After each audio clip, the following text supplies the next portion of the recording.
और पीछे हो जाइए आप लोग, थोड़ा पीछे हो जाइए, मंचों से पीछे हो जाइए आप सब।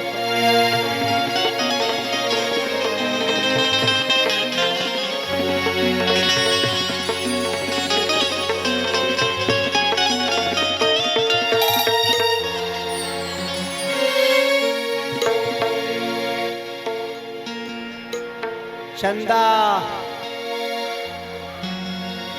ये खाली लोगों के लिए कर रहा हूँ, सीरियस मत होना। हाँ भाई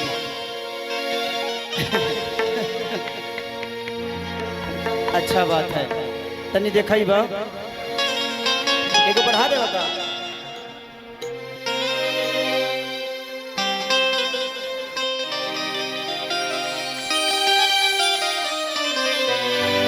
ये गाना मेरे बहुत अजीज मित्र, मेरे भाई, मैंने बहुत प्यार करता हूं मैं। आप लोग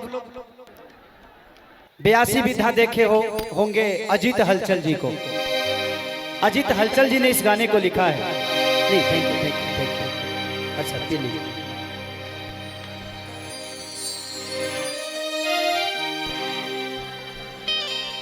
इस 4 सालों में कितना कुछ खोया, कितना कुछ पाया पता नहीं, बट आप जैसी महिला को कौन खोना चाहता है।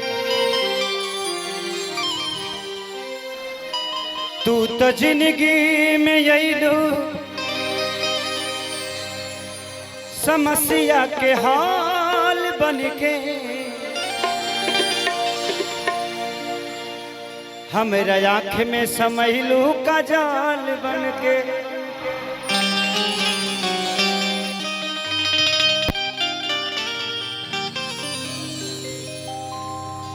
कि ये काजल तोहर तो हे खेसरिया के दिल में आना जाना भइल,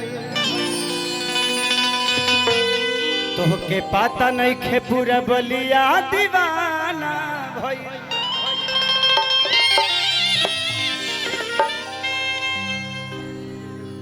कि तू एक बारी कह दे तू तो तोहरा पमरती हो,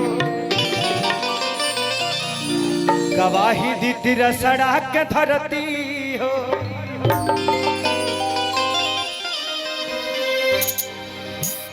कि हम तो बहुत पछतैनी हो,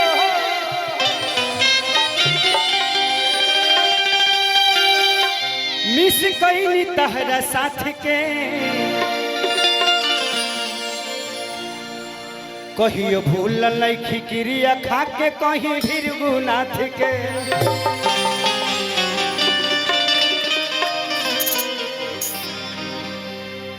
खेसरिया खुद में एगो राइटर है। कि जहाँ जईबू ताजा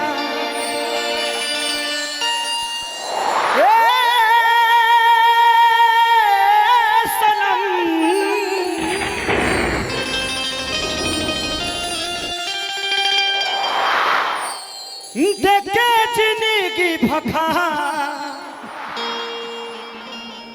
तेरे जखम,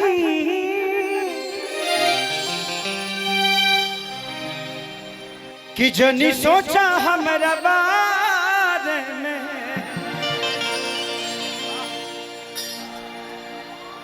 तोहरा खातिर हमारा मायल ना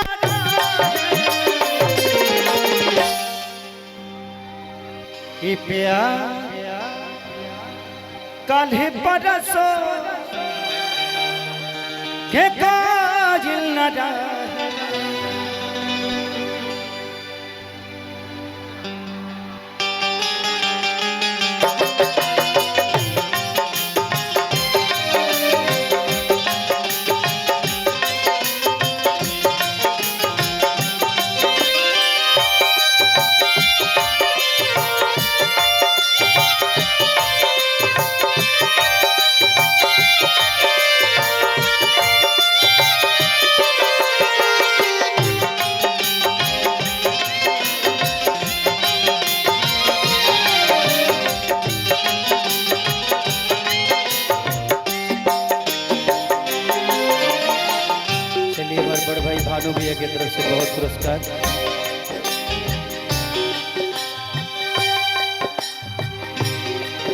जहाँ जईबू तजा ए सनम देखे जिंदगी भभा तेरे जखम जनी सोचा हमारा बात तोहरा खातिर हमारा मायल लागा काल्हे बरसो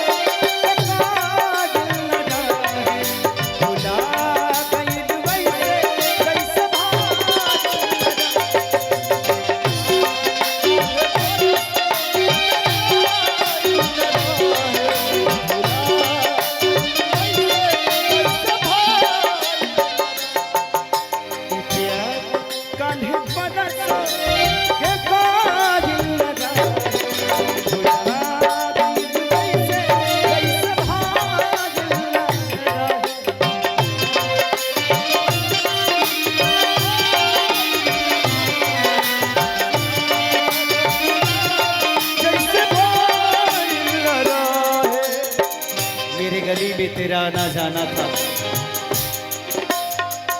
मेरे गली में तेरा आना जाना था। एक तू ही दीवानी नहीं मैं भी तेरा दीवाना था। जिंदगी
तुम तो रहती थी मेरे जिंदगी में समस्या के हल बन के, इसीलिए तो आंखों में बसती थी काजल बन के। गंगा के पानी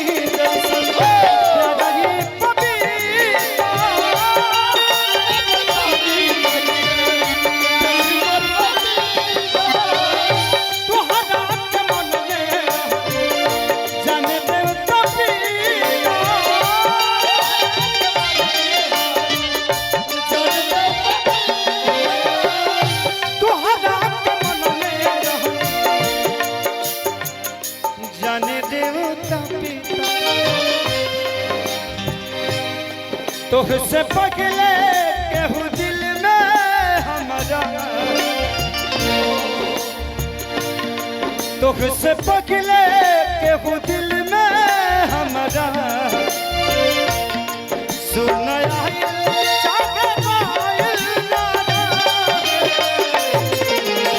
यार काली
तुझ पे मरता हूँ, तू मुझ पे मरती है।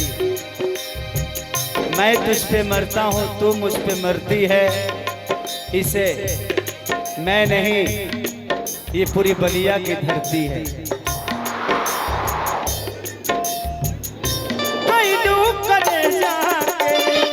हमारा तू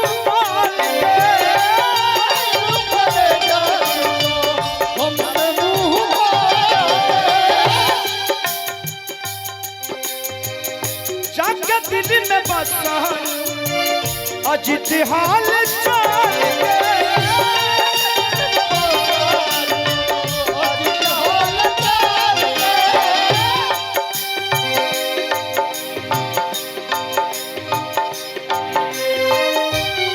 कतन कोगी खेसरिया पागा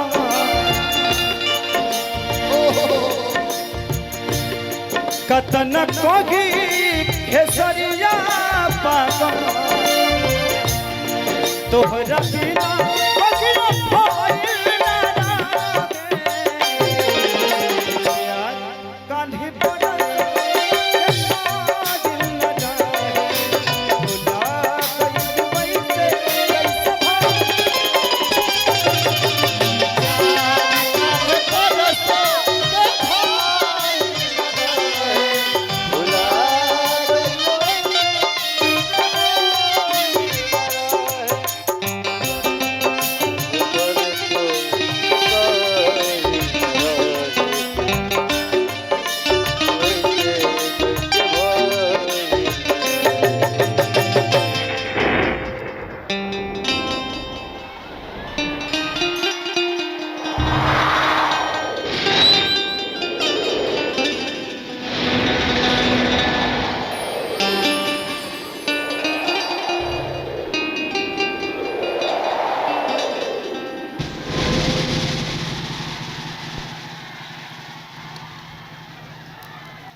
जिंदगी में कुछ यादें होती है, जिसको आना है, जो आया है वो एक दिन जाएगा।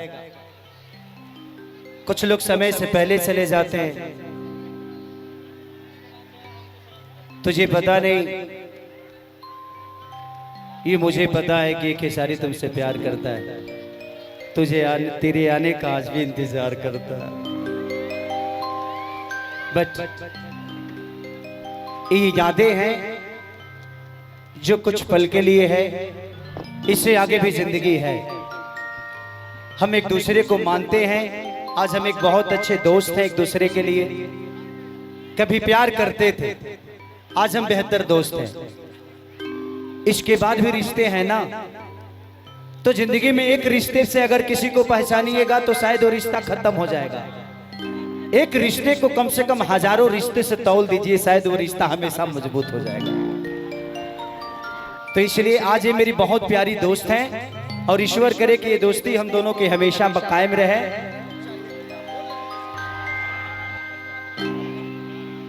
कि प्यारे नहीं खेल लिखल अरे हाथ के लकीर में, अरे नहीं खुद तकदीर में ये जा। तो दिल से थैंक यू। बहुत सारे कलाकार हमारे भाई, मैं बहुत बार बोल चुका हूँ, सारे भाई आए हैं, तो प्लीज उनसे भी दो दो गाना सुनिए, उसके बाद फिर मौका मिलेगा फिर मैं आऊंगा। Thank you. भैया भैया भैया भैया एक ये छोटा सा तोहफा आपके लिए भाई का है। अच्छा अच्छा अच्छा भैया भैया एक जोरदार तालियां बजा दे भाई के। अरे थैंक यू, आपने हाथों से बनाए हो आप। लव यू मेरा भाई, लव यू।